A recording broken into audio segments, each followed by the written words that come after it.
Bismillahirrahmanirrahim. Assalamualaikum warahmatullahi wabarakatuh. Innal hamdalillah nahmaduhu wa nasta'inuhu wa nastaghfiruh wa na'udzu billahi min shururi anfusina wa min sayyiati a'malina may yahdihillahu fala mudilla lahu wa may yudlil fala hadiya lahu. Asyhadu an la ilaha illallah wa anna Muhammadan abduhu wa rasuluh. Yanda bunda yang insyaallah dimuliakan oleh Allah Subhanahu wa taala. Alhamdulillah, puji syukur kita haturkan senantiasa melafalkan lafaz hamdalah kepada Allah Subhanahu wa taala, karena sampai hari ini kita semuanya, yanda bunda semuanya masih dalam keadaan sehat walafiat. Kalau kita berpuasa di hari Rabu, berarti sudah 1 pekan lebih sehari.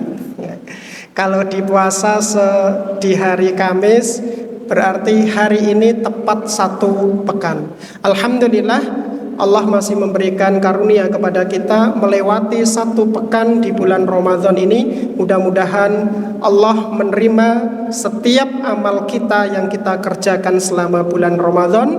Allah mengampuni setiap dosa-dosa kita, dan kita kelak digolongkan oleh Allah Subhanahu wa taala sebagaimana tujuan orang yang berpuasa, yaitu la'allakum tattaqun, orang yang bertakwa. Salam dan salam semoga tetap tercurah kepada Nabiullah Muhammad sallallahu alaihi wasallam. Beliau adalah sumbernya ilmu, beliau adalah inspirasi kita semuanya dalam setiap lini kehidupan. Kehidupan keluarga, kehidupan berumah tangga, kehidupan beramal dengan masyarakat, kehidupan bagaimana mengelola emosi, terlebih bagaimana kita selamat di akhirat, maka sumbernya adalah bersumber dari Rasulullah Sallallahu Alaihi Wasallam. Yanda bunda yang insyaallah dimuliakan oleh Allah Subhanahu Wa Taala, temanya pentingnya ilmu agama yang sahih. Nanti tidak banyak yang akan saya sampaikan. Kalau kita berbicara tentang ilmu agama yang sahih, sumbernya 3. Yang pertama, ilmu itu bersumber dari Al-Quranul Karim, yang yanda bunda setiap Ramadan bersama-sama membacanya. Yang kedua adalah dari hadis Nabi Sallallahu Alaihi Wasallam. Yang ketiga adalah pemahaman para ulama yang salih. 3 itu saja. Ya, ini yang terkait dengan ilmu agama. Kita awali dengan sebuah cerita. Ya. Cerita ini bersumber dari kisahnya Imam Bukhari. Imam Bukhari adalah pengumpul hadis yang sangat populer. Beliau mengumpulkan hadis namanya Sahih Bukhari. Sejak kecil beliau itu kecintaannya terhadap ilmu luar biasa.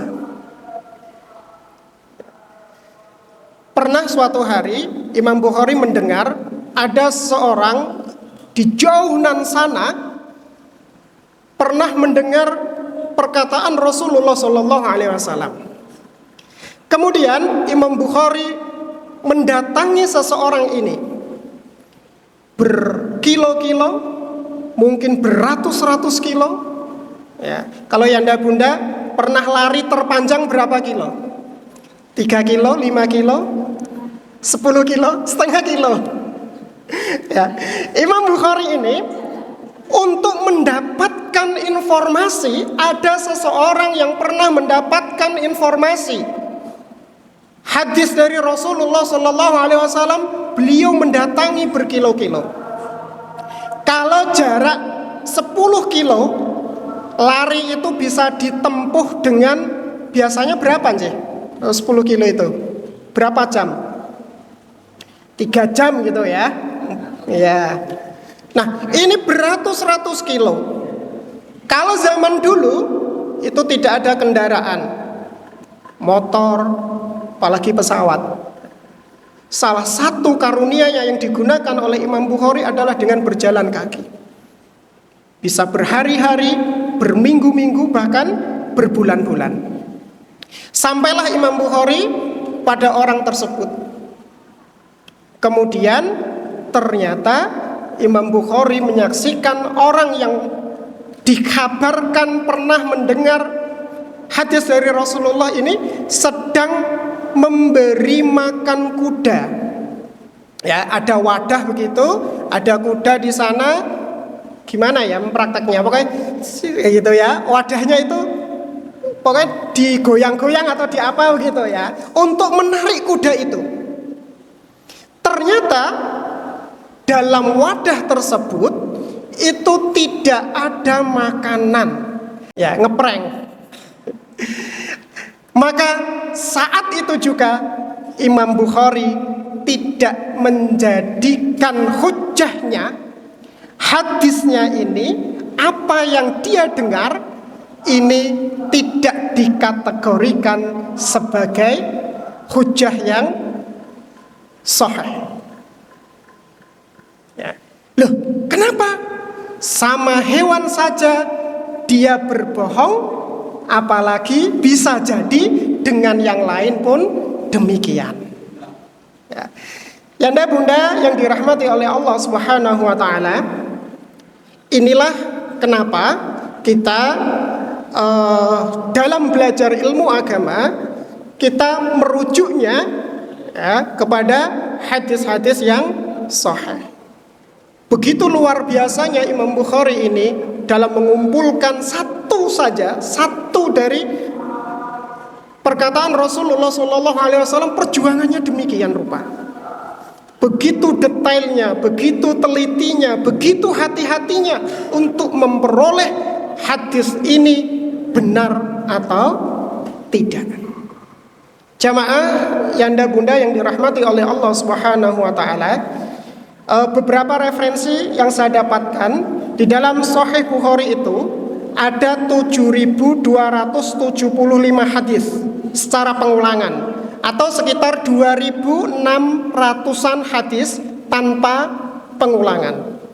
Prosesnya 2.600 hadis itu prosesnya demikian rupa. Ya, luar biasa. Kemudian Imam Bukhari pernah mengatakan, aku tidak memasukkan satu hadis pun di dalam kitab ini, Sahih Bukhari, melainkan setelah aku sholat istikharah 2 rakaat dan memohon petunjuk dari Allah Subhanahu wa ta'ala. Masya Allah, ini luar biasa.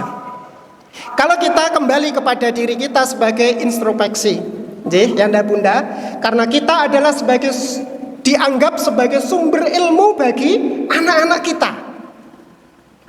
Yang menjadi pertanyaan, pernahkah kita melakukan kebohongan? Ya. Pernahkah kita bercanda namun sedikit berbohong? Atau pernahkah kita berkhianat misalkan ya, berjanji namun tidak ditepati? Kalau demikian, kalau merujuk ini, jangan-jangan ilmu yang kita sampaikan kepada anak kita ya, itu menjadi ilmu yang tidak sahih. Ya, jadi ini menjadi pelajaran bagi kita, yanda bunda. Maka dengan demikian, karena kita sudah diamanahi oleh anak-anak kita sebagai pendidik, diamanahi oleh orang tua kita, maka kita bangun dari perilaku kita. Kalau berjanji kita tepati. Kita tidak bisa menangguhkan janji begitu saja atau berbohong gitu. Baik, yanda bunda yang dirahmati oleh Allah Subhanahu wa taala, Rasulullah sallallahu alaihi wasallam pernah bersabda, "Man 'amila 'amalan laisa 'alaihi amruna fahuwa raddun."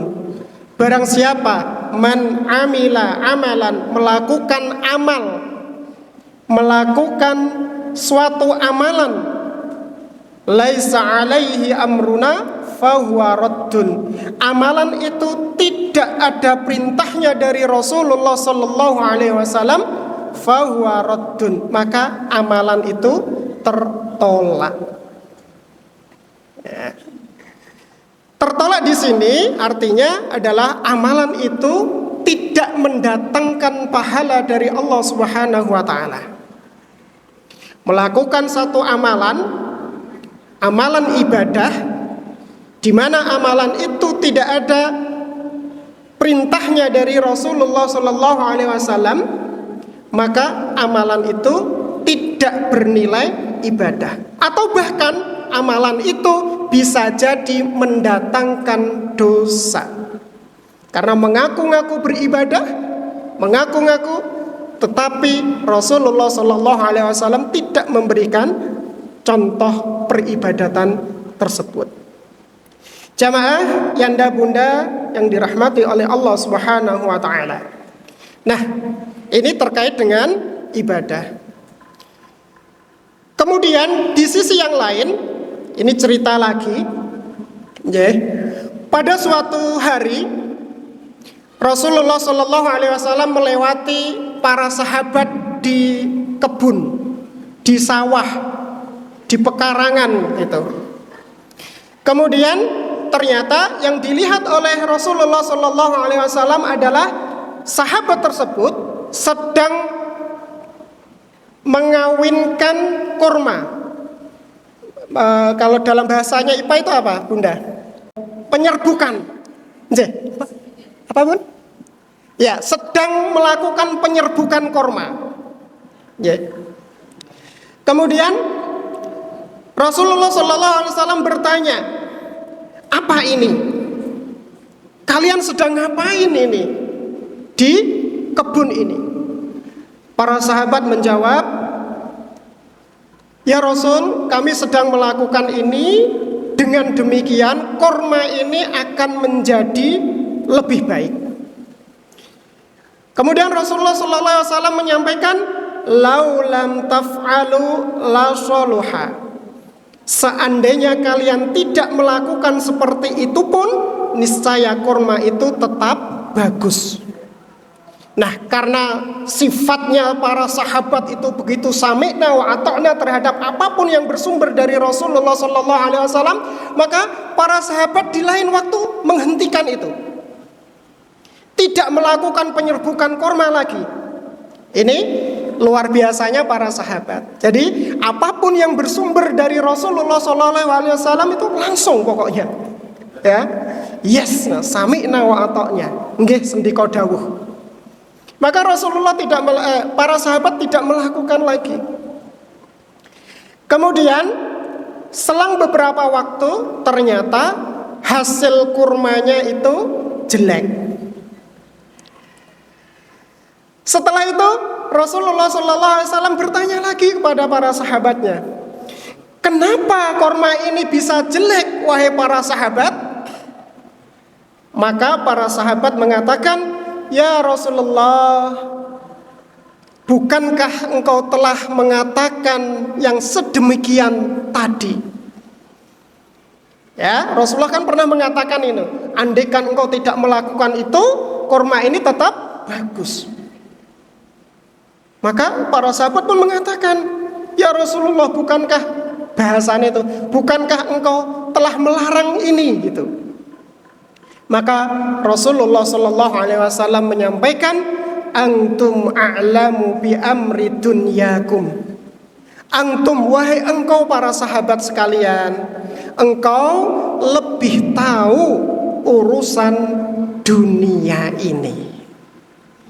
Yanda bunda yang dirahmati oleh Allah Subhanahu wa taala. Jadi memang ada pembedanya.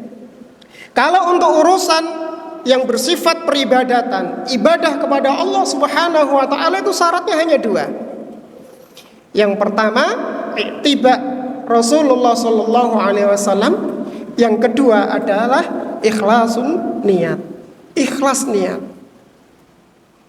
Sudah mengikuti Nabi, secara ibadah, syaratnya, rukunnya, mengikuti Nabi Shallallahu Alaihi Wasallam, tapi syarat yang kedua tidak dipenuhi, maka ibadah itu tidak diterima oleh Allah Subhanahu wa Ta'ala. Atau sudah ikhlas, tidak mengharap kecuali mengharap kepada Allah, tetapi ibadah itu didasarkan, dilaksanakan, dilakukan tanpa ada perintah, tanpa ada dasar dari Rasulullah Sallallahu Alaihi Wasallam, maka ibadah itu pun tidak diterima. Pembagian yang kedua tentang urusan ibadah, tentang urusan dunia. Ya. Kalau urusan dunia, Rasulullah Sallallahu Alaihi Wasallam memberikan kebebasan, memberikan kreasi, memberikan inovasi kepada para sahabat, kepada kita semuanya. Contoh, bagaimana cara mengajar yang efektif, gitu ya. Tentu itu pun kita punya inovatif tersendiri. Tadi dicontohkan bagaimana cara mengembangkan buah, gitu ya. Dalam hal ini korma, mengembangkan madu, ya, menjadi madu yang berkualitas, gitu ya. Mengembangkan beras gabah yang berkualitas, itu adalah urusan dunia. Jadi bebas, boleh, selama tidak menyalahi aturan Allah dan Rasulullah Sallallahu Alaihi Wasallam. Itu yanda bunda. Kemudian yanda bunda yang dirahmati oleh Allah Subhanahu Wa Taala, kenapa kita harus mengilmui, ya, dengan ilmu agama yang sahih, dengan ilmu agama yang benar? Ini menjadi motivasi bagi kita semuanya. Rasulullah Sallallahu Alaihi Wasallam pernah bersabda, ya, bukan pernah, Rasulullah bersabda, man salaka tariqan yaltamisu fihi ilman sahalallahu lahu bihi tariqan ilal jannah.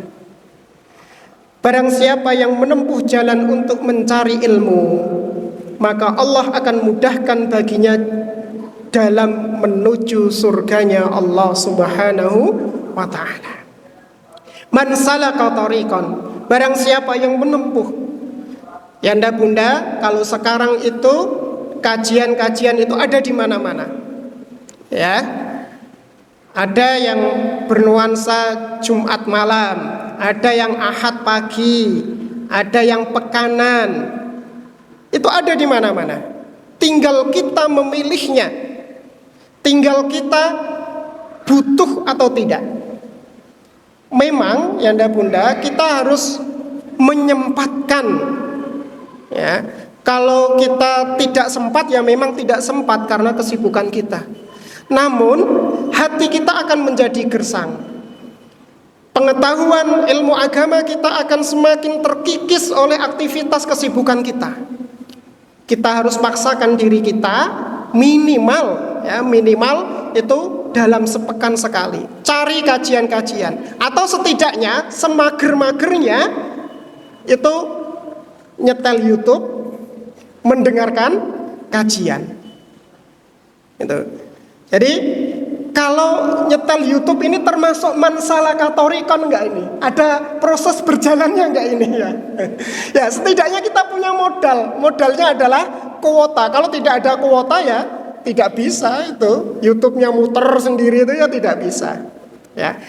Artinya apa yang kita keluarkan, jerih payah yang kita keluarkan, uang yang kita keluarkan dalam rangka untuk mendatangi ilmunya Allah Subhanahu wa Ta'ala, maka Allah akan mudahkan kita menuju surganya Allah Subhanahu wa Ta'ala. Kemudian Allah Subhanahu wa Ta'ala berfirman di dalam surah Al-Mujadilah ayat 11, yarfa'illahu alladhina amanu minkum walladhina utul ilma darajat wallahu bima ta'maluna khabir. Allah Subhanahu wa Ta'ala berfirman, Allah akan mengangkat kalian. Siapa yang diangkat oleh Allah? Yaitu orang-orang yang beriman di antara kamu dengan derajat. Orang-orang yang beriman dan berilmu pengetahuan, Allah akan angkat derajatnya.